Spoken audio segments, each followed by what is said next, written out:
திருவள்ளூர் அருகே செல்போனுக்கு இஎம்ஐ கட்ட பெண்ணை கொன்று நகையை கொள்ளையடித்த இளைஞரை போலீசார் கைது செய்துள்ளனர். பக்கத்து வீட்டு பெண்ணை கொன்றுவிட்டு ஆட்டோவில் தூங்கிக் கொண்டிருந்தவரை போலீசார் கைது செய்ததன் பரபரப்பு பின்னணி என்ன? திருவள்ளூர் மாவட்டம் ஊத்துக்கோட்டை அடுத்த சூளைமேனி பகுதியை சேர்ந்தவர் சரஸ்வதி. இவரது கணவர் 4 ஆண்டுகளுக்கு முன் மரணமடைந்த நிலையில் தனது தாயுடன் வசித்து வந்துள்ளார். இவர் வசிக்கும் வீட்டின் மாடிப்பகுதியை வாடகைக்கு விட்டுள்ளார்.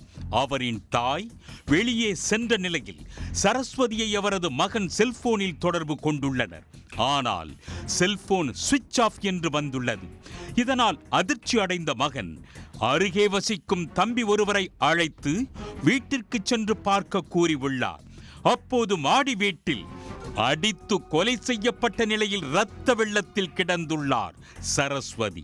இதை பார்த்து அதிர்ச்சி அடைந்த அவர் பொதுமக்களுக்கு தகவல் தெரிவித்ததை அடுத்து அங்கு போலீசார் வந்து உடலை மீட்டனர். அப்போது இரும்பு கம்பியால் சரஸ்வதி அடித்து கொலை செய்யப்பட்டதும் அவர் அணிந்திருந்த 2 சவரன் நகைகள் மற்றும் காதில் இருந்த தங்கத்தோடு கொள்ளையடிக்கப்பட்டதும் தெரிய வந்தது. இதையடுத்து விசாரணையை போலீசார் தீவிரப்படுத்தினர். அப்போது சரஸ்வதியின் செல்போனும் திருடு போனது தெரிய வந்தது. இதையடுத்து செல்போன் டவர் மூலம் அந்த செல்போனை தேடினர். அப்போது அந்த செல்போனில் இருந்து சிம் மாற்றப்பட்டு வேறு ஒரு சிம் போடப்பட்டது தெரிய வந்தது. செல்போனில் கடைசியாக 2 எண்களுக்கு பேசியது தெரிய வந்தது.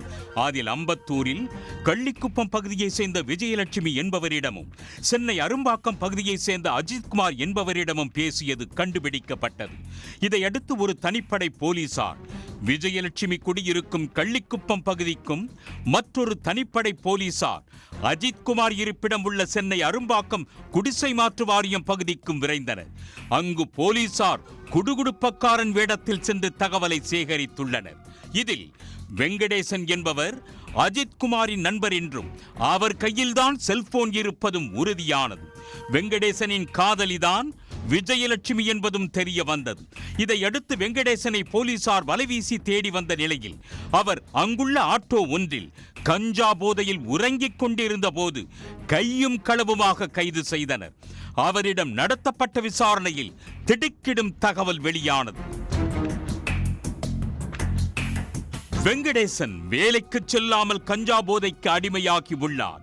அவருக்கு எலக்ட்ரானிக்ஸ் கடையில் வேலை பார்க்கும் விஜயலட்சுமி என்ற காதலியும் இருந்துள்ளார். விஜயலட்சுமி இஎம்ஐ மூலம் காதலன் வெங்கடேசனுக்கு செல்போன் ஒன்றை வாங்கி தந்துள்ளார். கஞ்சா போதையில் இருந்த வெங்கடேசன் அதனை அடித்து உடைத்து விட்டதாக தெரிகிறது. மேலும் இஎம்ஐ கட்டவும் காசு இல்லாமல் போயுள்ளது. இதனால் விரக்தியில் இருந்த வெங்கடேசன் கொள்ளையில் ஈடுபட முடிவு செய்துள்ளார். அப்போதுதான் பக்கத்து வீட்டு பெண்ணான சரஸ்வதி கழுத்தில் தங்கச் செயின் போட்டிருப்பதை பார்த்துள்ளார். இதையடுத்து ஆளில்லா நேரம் பார்த்து அவரை கொலை செய்துவிட்டு தங்க நகைகளை கொள்ளையடிக்க முடிவு செய்துள்ளார். இதன்படி மாடியில் உள்ள வீட்டை சுத்தம் செய்ய சரஸ்வதி சென்றுள்ளார். அப்போது பின் தொடர்ந்து சென்ற வெங்கடேசன் இரும்பு கம்பியால் பின்மண்டையில் சரஸ்வதியை பலமாக தாக்கியுள்ளார்.